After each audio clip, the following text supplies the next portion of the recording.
안녕하셨어요? 네. 오늘은 기도하십시오라는 제목으로 한 시간 동안 여러분들하고 같이 생각해 보았으면 합니다. 우리가 지난 시간들에 걸쳐서 이제 신앙생활에 대하여 말하고 그것의 속성이 소위 영성생활이라는 속성을 가지고 있다. 그래서 이제 성령께 이끌려가기 위하여 필요한 조건을 갖춘다는 뜻에서 겸손이라는 태도를 우리가 잘 갖추어야 되는데 이 겸손의 태도를 잘 갖추기 위해서 필요한 것으로서 우리 마음 안에서 움직이는 움직임을 살펴보고 그것이 어떤 모양으로 되었으면 좋을까 하는 것을 이야기하고 동시에 그런 수덕적인 노력을 지속할 힘을 어디서 받을 것이며 그 힘을 가지고 그러면 어떤 방향의 노력을 지속할 것이냐 하는 이야기를 여태 해왔다고 생각이 되는데 이런 것들을 결국 우리는 인간으로서 이 시공 안에 산다는 조건 속에서 살아가기 때문에 이것이 어떤 구체적인 행위로 표현될 수밖에는 없다 그것이죠. 그럼 이제 이런 우리의 내적인 작업이 이루어지는 그 장소가 어디인가 하면 결국은 기도하는 장소라. 그래서 우리는 그런 마음으로 그런 태도로 살아가되 그것이 확인되는 어떤 구체적인 장소를 가지고 살지 않으면 안 되는 조건으로 우리는 제한되었다 그것입니다. 그렇기 때문에 신앙생활을 하는 사람들, 그 사람들의 그 생활 양식에 아주 독특하고 고유한 특성이 또 하나 있다면 그것은 그 속성이 영성생활인 만큼 기도생활이라는 특성을 거기서 빼놓고 말할 수 없다 그것이죠.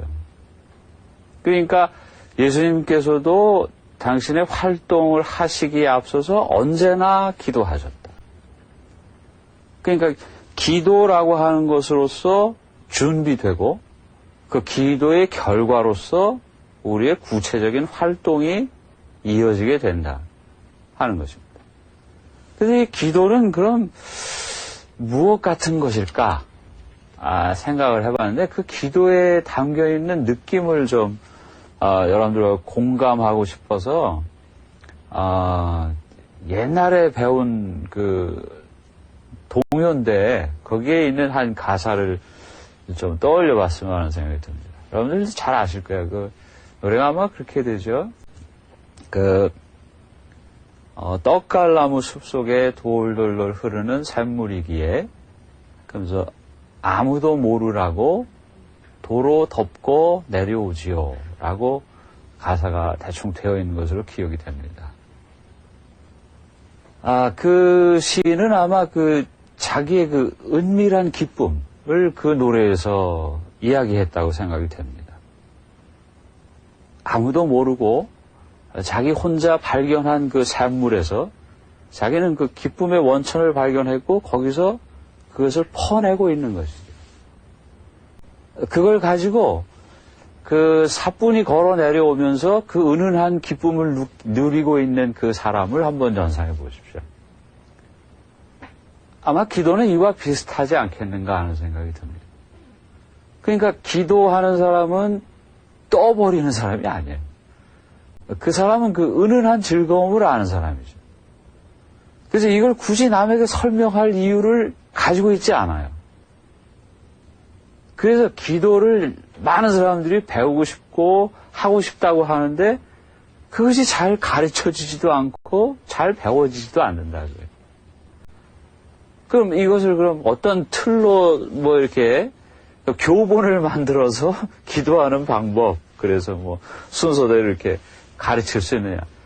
여러 번 시도해봤지만 그게 아니더라 하는 거죠. 왜냐하면 그 독특한 그 면이 있기 때문에 그것은 누가 가르치거나 배우거나 할 수 있는 것이라기보다 오히려 깨달아 알고 누리는 작업이라 그 밖에는 말할 수가 없다. 그 맛을 갖고 따질 수는 없잖아요. 그렇죠? 그 느낌을 가지고 따지는 거는 그건 바보 같은 짓이에요. 그렇게 느끼는 것이지요. 그걸 어떻게 합니까? 바로 기도는 그렇기 때문에 우리가 그렇게 쉽게 접근할 수 없고 어떤 면에서 또 많이 속고 그러는 작업이 아닌가 하는 생각이 듭니다.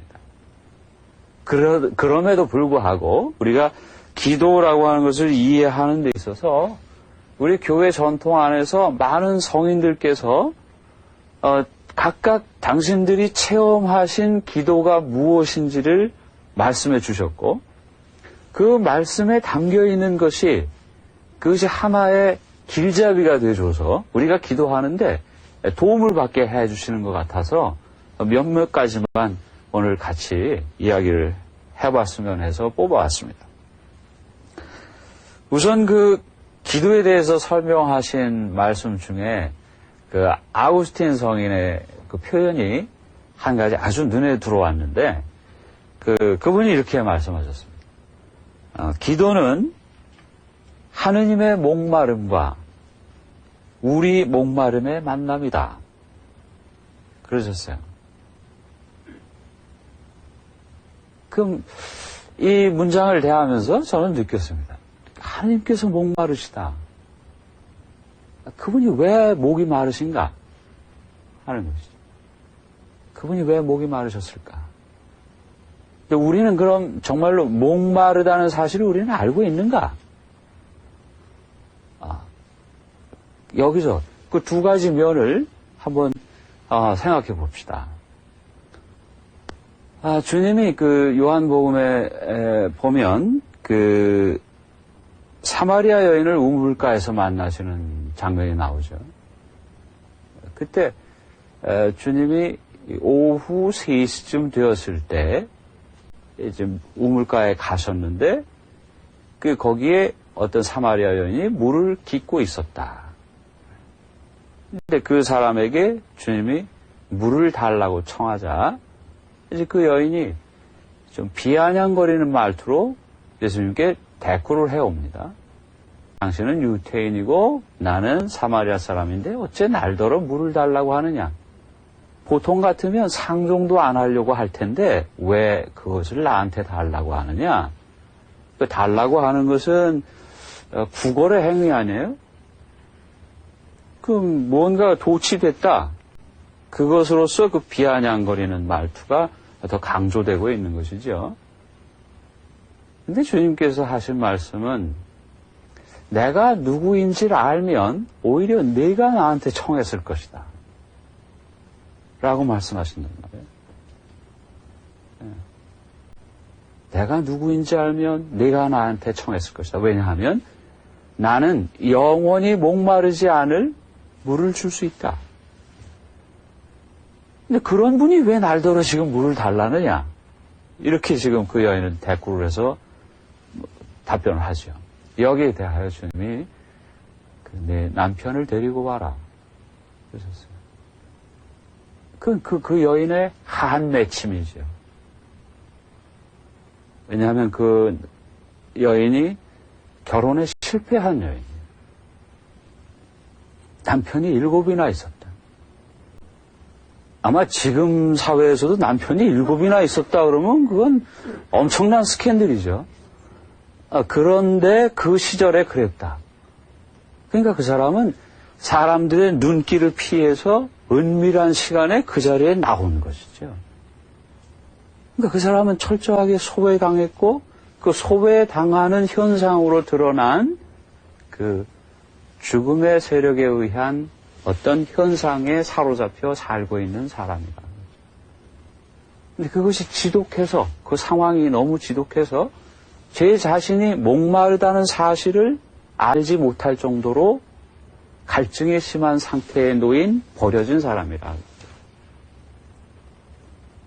근데 그리스도는 바로 그 여인을 위하여 물을 구걸하는 분으로 거기 계셨다 그 말이죠.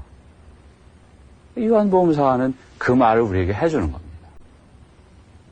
당신이 목마르실 분이 아니시지만 그러나 바로 그 버려진 존재, 이 세상의 모든 피조물을 향하여 그 아버지의 사랑이 함께함으로 쏟아지시는 그 존재가 그 여인을 버려둘 수 없다. 그거죠.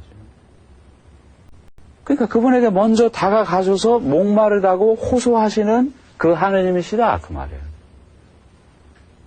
여기에 대하여 그 여인은 이제 비로소 그 물을 저에게 주십시오 라고 자기의 목마름을 깨닫고 그 목마름을 채워주실 대상이 누구인지 알고 고백한다 그 말이에요. 물을 주십시오. 그리고 그 이야기가 끝날 때쯤에서 이제는 하느님을 섬기는 장소가 여기다 저기다 정해져 있지 않다. 그러니 네가 사마리아 사람이든 무엇이든 상관이 없다.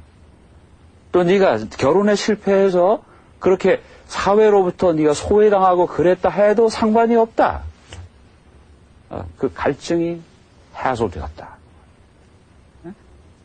그러니까 아우틴 성에는 바로 이 대목을 들추어내시면서 그러면서 하느님의 목마름과 우리 목마름의 만남이다 라고 기도를 묘사해 놓으신 것 같다. 예수께서 목말라 하신 대목은 또 하나 있죠. 주님이 십자가에 매달려서 돌아가시던 그 순간에 그분이 목마르다라고 외쳤어요. 그분이 실제로 육체적인 갈증을 느끼셨을 수도 있지만 그것보다 더한 것. 아버지 사랑을 갈구하는 인간의 본연의 모습. 바로 그것을 우리에게 그대로 비추어내 보여주고 계시지 않는가. 그렇죠? 그러니까 기도는 그것과 같다. 그거예요. 그것과 같다. 그러니까 기도는 그 안에서 그 무엇인가 심상치 않은 일이 벌어지는 바로 그런 것이다. 그 말이죠. 그러니까 우리는 그분에게 청하는 존재죠.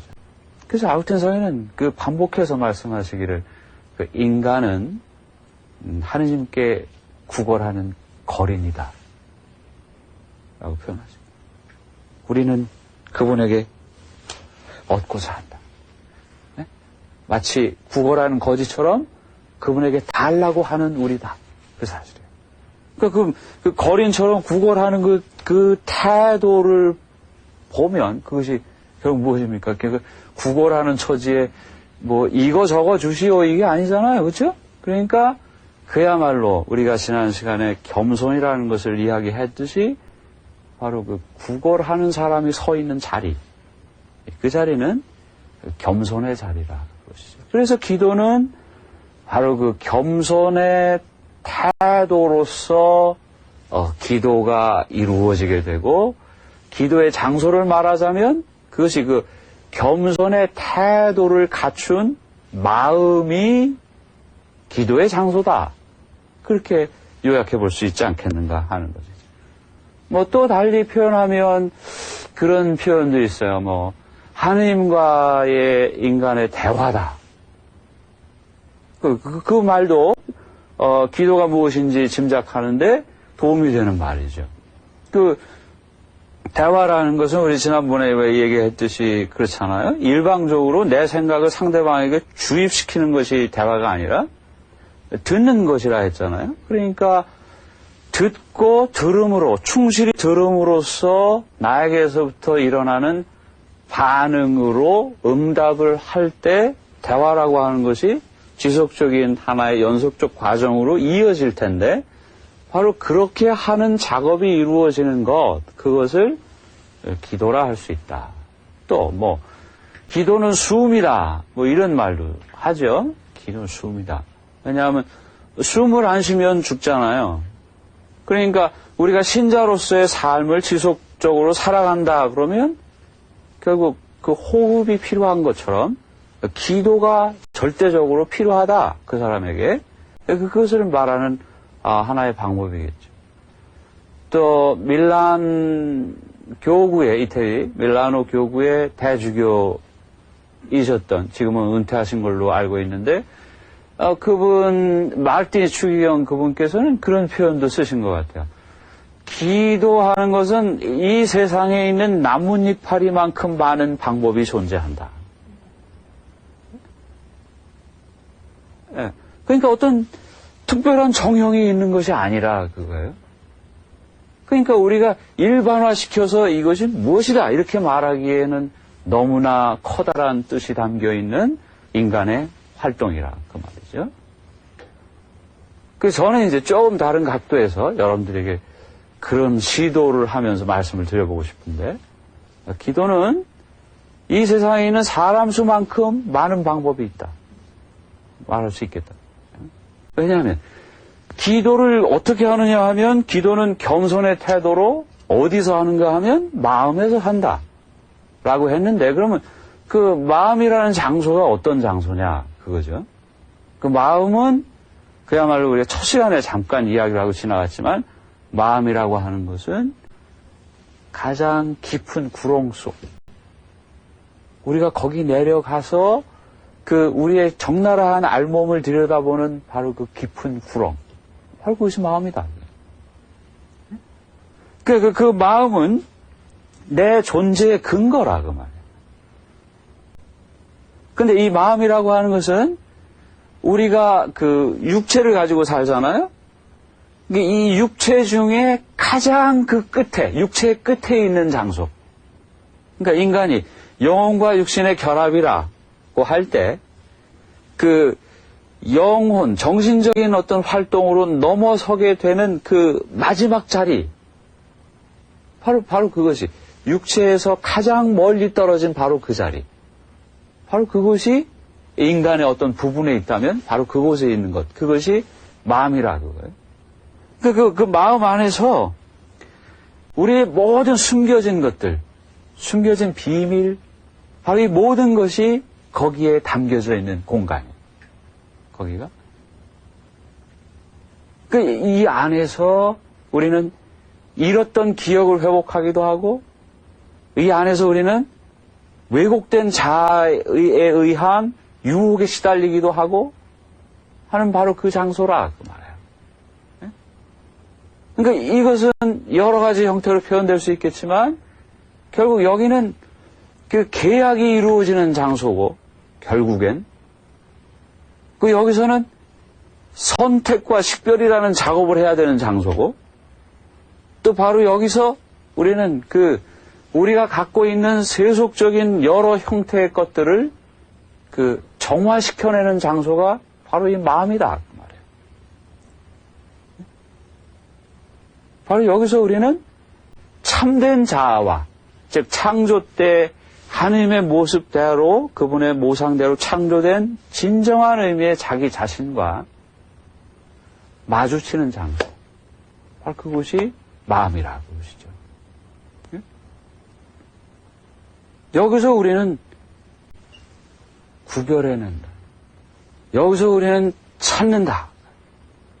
여기서 우리는 왜곡된 자기가, 잘못된 자기 사랑의 요구를 가지고 나타나는 소위 일체의 유혹이라고 하는 현상들과 맞붙어서 걸러내고 정화시키고, 그것들이 순수한 자기 자신의 가장 참다운 자기 모습으로 낮아져서, 즉 겸손의 태도가 갖추어지도록 선택해서 성령께서 건드리시도록 하는 자리, 바로 그것이 마음이라. 이 마음으로 하는 기도, 그것이 왜 유익하냐 하면, 우리 육체 중에, 몸 중에 바로 이 마음이라는 곳, 그곳에 들어올 수 있는 것은 성령만이 가능하시다 그 말이에요. 성령만이 감지하실 수 있는 장소, 바로 그것이 우리의 마음이라. 그럼 거기서 어떤 상태로 그런 소위 말해서 그 투쟁이 벌어지고 있는가 하는 것을 살펴보자. 네? 여기서 우리가 그 길잡이를 하나 얻어내기 위해서 인용할 수 있는 대목이, 그 예수님께서 광야에서 유혹받으시던 장면으로 우리는 하나의 길잡이를 발견해낼 수 있다. 거기서 보면 예수님이 유혹을 받으러 광야로 가셨다고 표현되어 있어요. 거기서 세 가지 유혹을 당하신다. 그죠? 예수님에게 있어서는 그분의 신성과 인성의 결합이 절묘하게 이루어졌을 뿐만 아니라, 그분의 인성에서는 분리되지 않은 통합된 순수한 인성, 즉 참된 자아를 가지신 존재였다 그거죠. 그분은 죄와 허물이 없으신 분이셨다 그 말이에요. 그래서 그분은 직접적으로 사탄을 대면하시는 모습으로 유혹과 맞서시는 모습이 그려지지만 우리는 다르다. 그럼 우리는 어떻게 다르냐면 우리는 죄로, 원죄로 인한 탓을 아직 가지고 있다.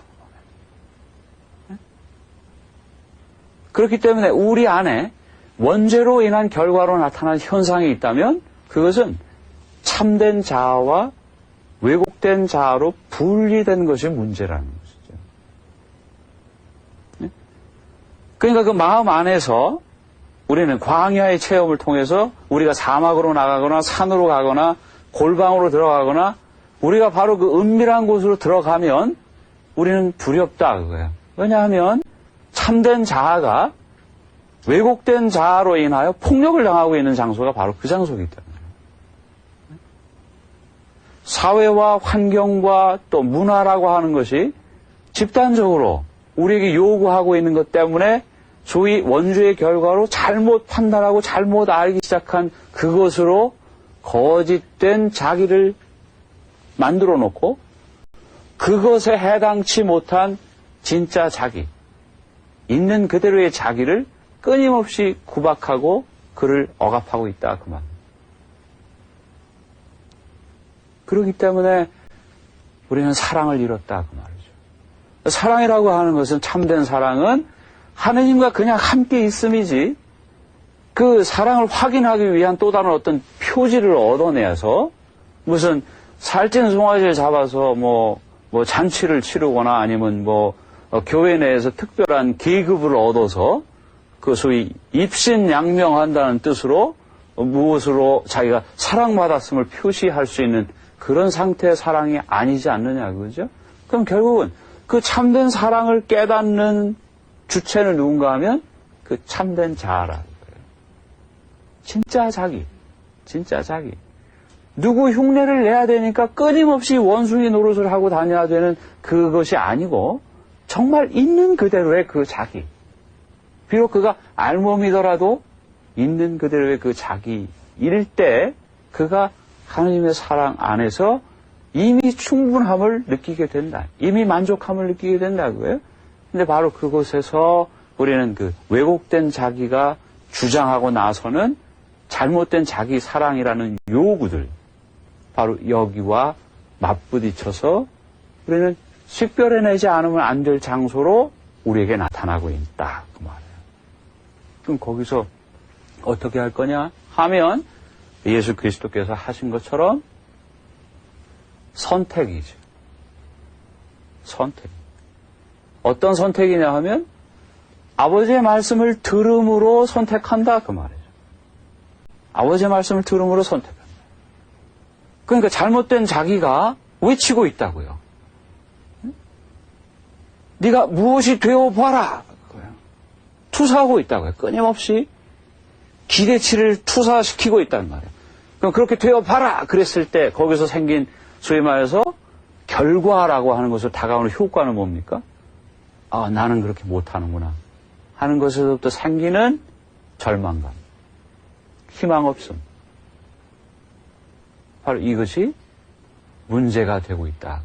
바로 그렇게 요구하고 있는 것. 그렇게 우리들어 충동질해서 그것이 되어보라 하고 투사하고 있는 작용을 계속하는 바로 그 행동, 바로 그 현상이 유혹이라 그러죠.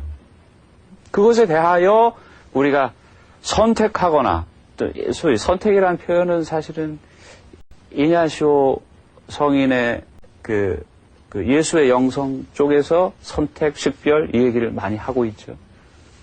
반면에 그 십자가의 성요한과 데레사 성녀를 중심으로 하는 그 깔멘 영성은 여기서 정화라는 얘기를 하게 되는 거죠. 그것을 세속적 동기라고 하는 것 자체도 하느님의 말씀에 귀함으로써 귀를 기울임으로써 동기 자체를 정화시킨다 그 말이에요.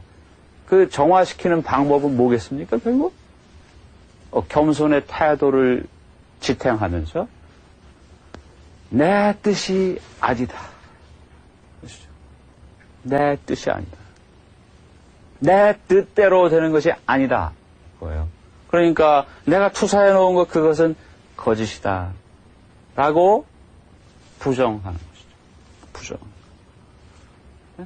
마치 어떤 젊은 어린아이들이 학교에 갔는데 거기 불량배들이 많다. 어디서 구해왔는지 모르지만 마약을 들고 다니면서 판다. 호기심 때문에 해볼까? 그때 그 아이들에게 해줘야 될 말이 뭡니까? 아니라고 말해라. 네가 아니라고 말할 줄 알아야 된다. 부정하는 말을 하면 안 되나요? 해야죠. 아니다. 아니다. 아니다. 그 부정은 무엇을 위한 부정인가 하면 보다 큰 선택을 위한 부정이라고. 아니다.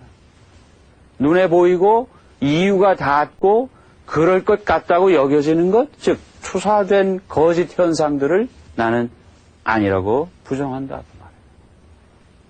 그렇게 했을 때 내가 정말 아무것도 아닌 것 같은 체험에 빠진다고 하죠. 마치 십자가를 짊어지는 것이 하나님 나라의 영광을 얻기 위한 새로운 투자라는 사실을 알면서도 당장 죽는다고 하는 이 사실에서 우리가 두려움을 갖고 있는 것과 마찬가지로 이 두려움을 가졌을 때 이것이 단순히 두려움만이 아니라 이것 자체가 또 다른 의미를 가진 이미 이 세상에서 누릴 수 있는 행복 중에 하나다 하는 사실을 깨달아내는 작업, 그것이 이루어지는 장소, 그것이 마음이고 바로 거기서 선택이라는 것을 통하여 또는 자기 정화라는 것을 통하여 드러나고 있다 그 말이죠. 그러니까 그것이 아니고 나는 알몸 자체이지만 내가 하나님과 함께 있습니다 는 사실을 깨달아 알므로 거기서 사랑이 커진다. 사랑이 커진다. 그러니까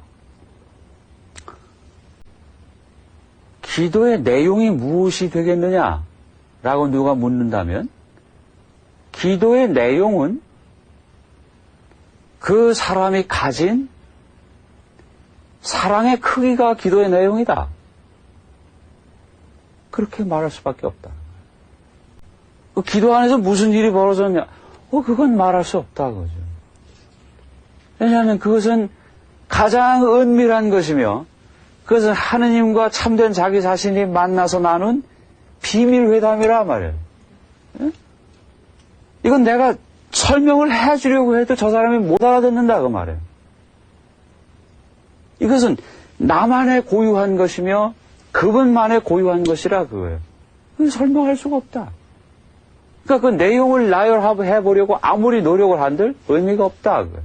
다만 어떻게 드러나고 있더냐를 말하자면 굳이 그러면 그것은 그 사람이 얼마만큼 하느님을 사랑하는지 얼마만큼 하느님으로부터 사랑받은 줄 알았는지 바로 이 사랑의 크기를 표현하는 것으로 밖에는 더 이상 내용을 설명할 것이 없다.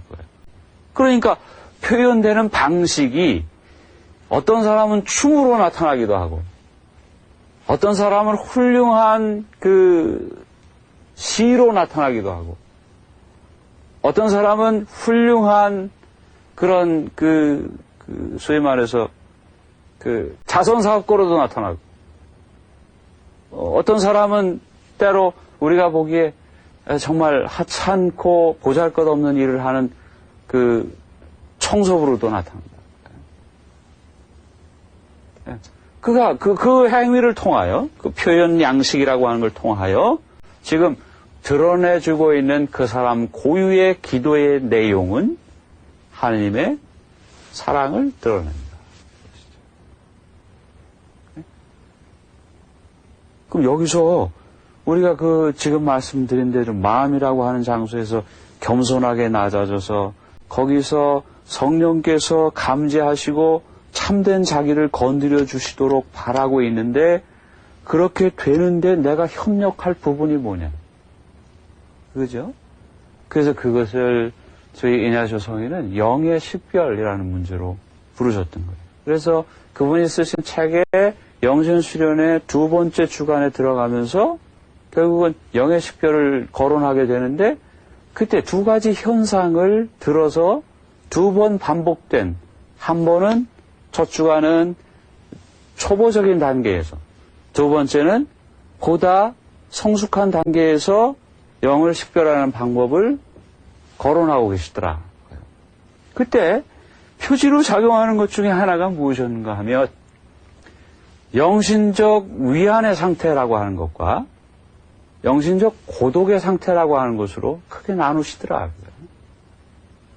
그 위로의 상태라고 하는 것은 어떤 것인가 하면 그분이 직접적으로 날 돕고 계시구나 하는 것을 느낄 만큼 이유 없는 눈물이 나거나 이유 없는 감동하는 바가 많이 생기거나 했을 때, 왜 여기서 이유 없음이라고 말했는가 하면 인간적으로 짐작이 되는 바, 즉 잘못된 자아가 잘못된 자기 사랑으로 기대치를 투사했을 때 그것을 얻었다는 데서부터 생기는 만족감도 우리를 감동시키기 충분하잖아요. 그렇죠? 그런 것들은 그런데 짐작해 보면 이유가 설명이 되지요. 그러니까 이냐시오 성인은 말레사에서 체험을 하실 때 그때 그런 경험이 있으셨거든요. 어떤 경험인가 하면 당신의 옛 기억의 아픈 상처를 치유받고 싶어서, 죄를 용서받고 싶어서 무단히도 노력을 하셨지만 그때 그분을 성당에서 만났던 어떤 귀부인 신자가 그 이냐시오 성인의 그 행태에 대해서 전한 다른 대목에 읽어보면 어떤 젊은이가 손톱도 깎지 않고 머리도 산발을 한 채 베로 짠 옷을 입고 수심에 가득 차서 고행하고 있는 모습을 그려내주는 그런 기록들을 볼 수 있단 말이에요. 그분은 자기가 오리게네스 성인 같은 사막의 은수자처럼 자기가 자기를 극기하기 위하여 참된 자아를 발견하는 한 형태로 극기하면서 고행을 통해서 노력을 하면 용서받은 체험을 할 줄 알았는데 안 되더라고요. 그런데 어떤 날은 갑자기 하늘에서부터 무엇이 번쩍거리는 것이 쏟아져 내리는 것을 보았다 이거예요. 첫 번째는 그것이 하나님께서 당신을 용서해 주시는 표징가 보다 생각을 했는데 그것이 지나고 보니까 아니더라. 왜 아닌 줄 알았냐 하면 그 다음번에 기도하러 나가서 보니까 자기가 하느님의 현존에 대하여 깨어있는 정신이 아니고 그 현상을 더 바라고 있더라. 그러니 사탄은 그러한 보기 좋은 현상을 통해서도 나타날 수 있다. 그러나 이유 없는 것인 만큼 바로 그것만 성령께서 베푸신다. 이걸 그분이 알아들으셨기 때문에 그 설명을 한다. 그러니까 초보적인 단계에서는 내가 괜히 마음이 쓸쓸하고 고독한 것 같고 막 이러면 이것은 분명히 불안 속에 놓여 있는 것이죠. 영신적 고독이라고요. 성령께 민감하게 알아차릴 수 있는 능력을 잃어버리고 거기서 떠돌고 있다 그 말이에요. 그 표시가 될 수 있다 그거예요. 그때 느끼는 고독감이. 그러나 그와 상반된 모습으로 충분한 위로를 받고 있다.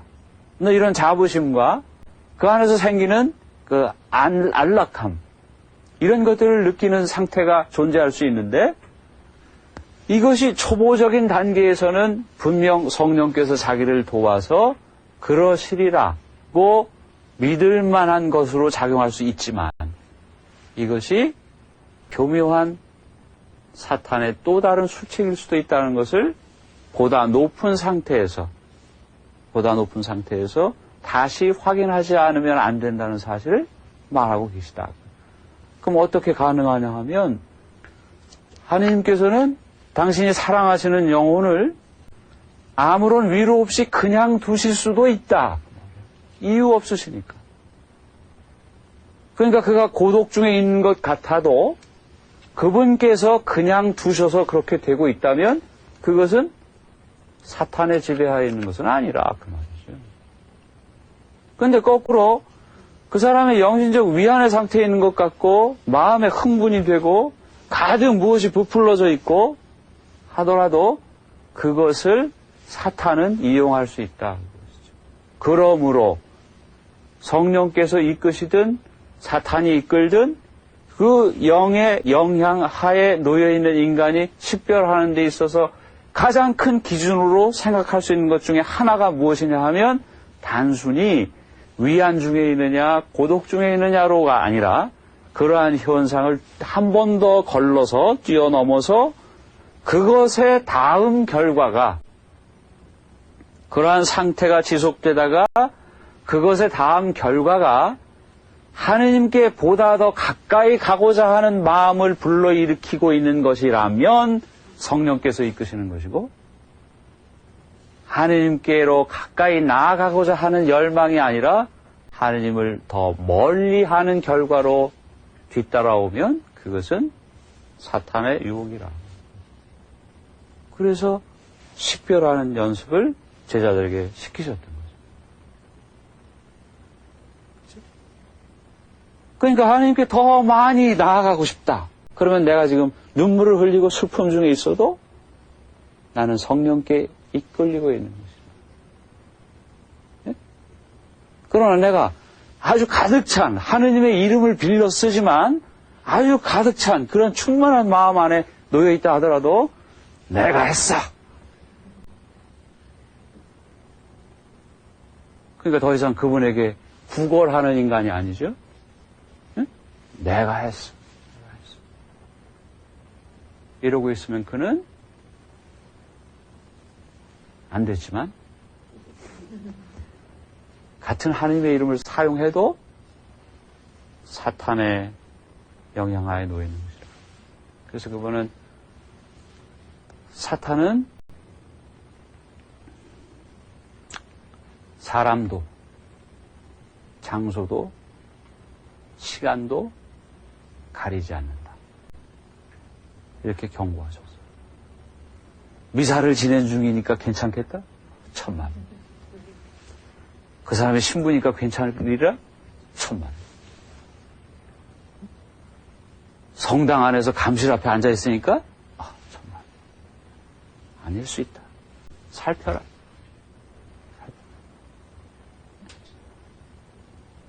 우리는 이것을 많이 봐야 돼요. 저는 이런 경우를 봤어요. 우리 교구에 아주 대선배 중에 한 분이에요. 뭐 교회에서 뭐 이름도 있고 그러신 분이에요. 근데 한번 그러시는 거 있죠? 후배들을 만나셨는데 그러시는 거예요. 피정중이었나 그랬어요. 신부들이 하는 성무일도라는 기도 있죠? 근데 그 책을 딱 들고 하시는 말씀이 나는 사대생활 30년 동안 이 기도를 한 번도 안 빼먹었어. 그 얘기를 들을 때 느낀 게 뭐였는가 하면 그래서 그러셨구나. 왜냐하면 보자들 사이에 그 본당에 보자로 가면 안 될 블랙리스트가 있어요. 그 중에 1위예요. 왜 그랬겠나 생각해보세요.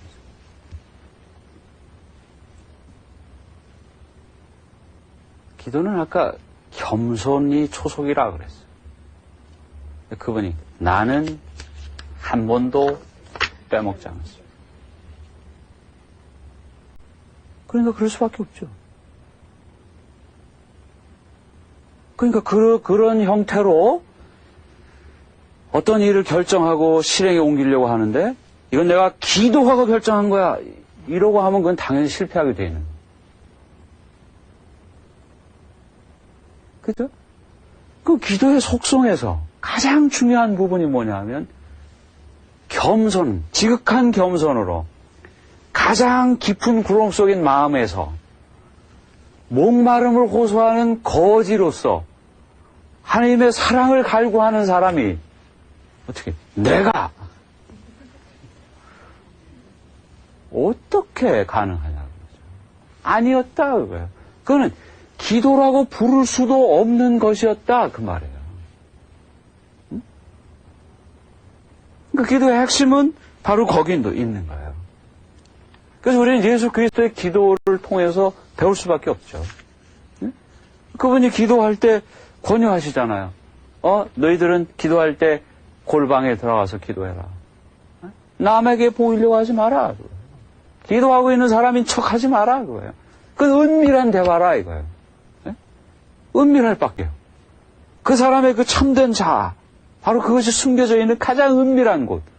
바로 그곳은 성령밖에 들어가실 수 없는 장소라고요. 바로 그곳에서 거기 머물려고 하질 않고 떠벌리려고. 내가 뭐 이만큼 뭘 하고 있네 하고 떠벌리려고 가서 하고 있으면 그 장소와 정반대의 장소에 가서 서 있는 것이라. 그러니까 기도가 안 된다. 그거죠. 그래서 그분은 너무 많은 말을 떠들려고 하지 말라. 너희들은 기도할 때 이렇게 해라. 그 아버지의 이름을 가르쳐 주시고 하늘에 계신 아버지를 부르게 하고 그리고 7가지 청원으로 된 주의 기도를 가르치셨다고. 그 청원의 기도들을 전체를 보세요. 우리는 주님께 청원의 기도밖에는 더 할 게 없죠. 왜냐하면 거래를 하나요? 내가 이만큼 낼 테니까 주시오? 아니죠. 우린 거지라고요. 알몸뚱아리라고요. 그분이 주시지 않으면 가질 수 있는 게 없죠. 그러니까 주십시오. 그것이 청원이죠. 그 말밖에 더 할 말이 뭐가 있느냐? 그 말씀이에요. 그러니까 유혹에 빠지지 않는 것도 그분이 하셔야 되고 용서하는 것도 그분이 하시지 않으면 안 되고 일용할 양식을 얻는 것도 그분이 먹이시지 않으면 안 되고 바로 그거예요. 그러니까 주시는 분에게 기도해라 그 말. 주시는 분에게 기도해라. 그러니까 골방에서 기도해라 그러신 거예요. 그래서 루카복음서는 주님이 가르치신 그 기도의 비유들을 정리해서 3가지로 요약하잖아요. 그렇죠? 첫 번째로 얘기하는 게 간절하게 기도해라. 그 말이에요. 그래서 구하라, 찾아라, 문을 두드려라. 그러면 주시지 않겠느냐? 그래서 덧붙인 말씀이 뭐예요? 더 좋은 것, 성령을 주시지 않겠느냐? 그러니 간절하게 구해라 그거예요. 그분의 사랑을 얻으면 해방된다. 그 말이에요. 두 번째로 얘기할 수 있는 것이 인내하면서 기도해라. 지속적으로 끝까지 기도해라 그거예요. 그래서 그 끈질긴 과부와 재판관 얘기를 하잖아요. 그렇죠? 인간적으로 귀찮아서라도 하고 있다면 하느님께서야 그렇게 끈질기게 하는 기도를 하나님께서 외면하실 리가 있느냐? 그러니 기도해라. 그거예요. 세 번째로 얘기하는 게 겸손의 기도 아닙니까? 바리사이의 기도와 세리의 기도를 비교한 거죠. 주님. 그러나 세리는 주님 저는 죄인입니다. 가슴을 치면서. 바로 그렇게 기도해야 된다. 그래서 겸손의 기도 안에서 머물러라 그거예요. 그래서 그분에게서부터 받고 그분에게서부터 이미 충분해졌음을 알고 그렇게 하는 기도. 바로 그것으로 살아야 된다. 그래서 여러분들에게 또 하나의 아우구스틴 성인이 정리하신 기도에 대한 말씀으로 대개 결론을 맺고 싶은데 이렇게 정리하셨어요. 제가 천천히 한번 읽어볼게요. 예수께서는 우리의 사제로서 우리를 위해 기도하시고 우리의 머리로서 우리 안에서 기도하시고 우리의 하느님으로서 우리의 기도를 들어주신다. 그러므로 우리는 그분 안에서 우리의 목소리를 알아듣고 또한 우리 안에서 그분의 목소리를 알아듣는 것이다. 그러셨어요. 결국 우리는 그리스도를 통해서 기도한다. 우리는 그리스도에게 기도한다. 그 그리스도가 우리를 위해서 기도해 주신다.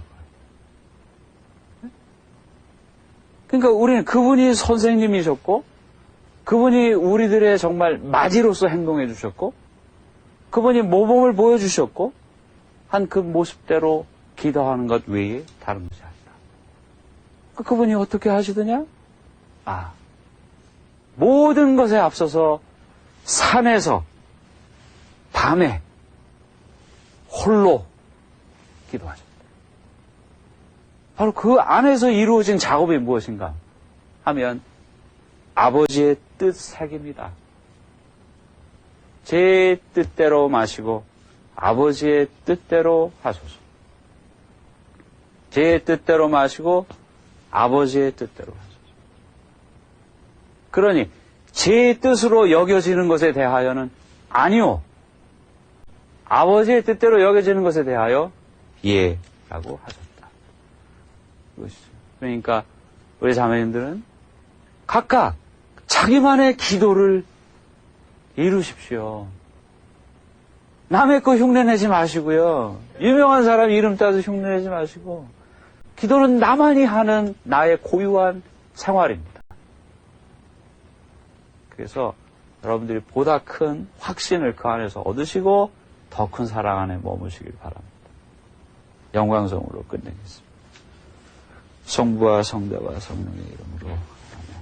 영광이 성부와 성자와 성령께 성부와 성자와 성령의 이름으로 아멘.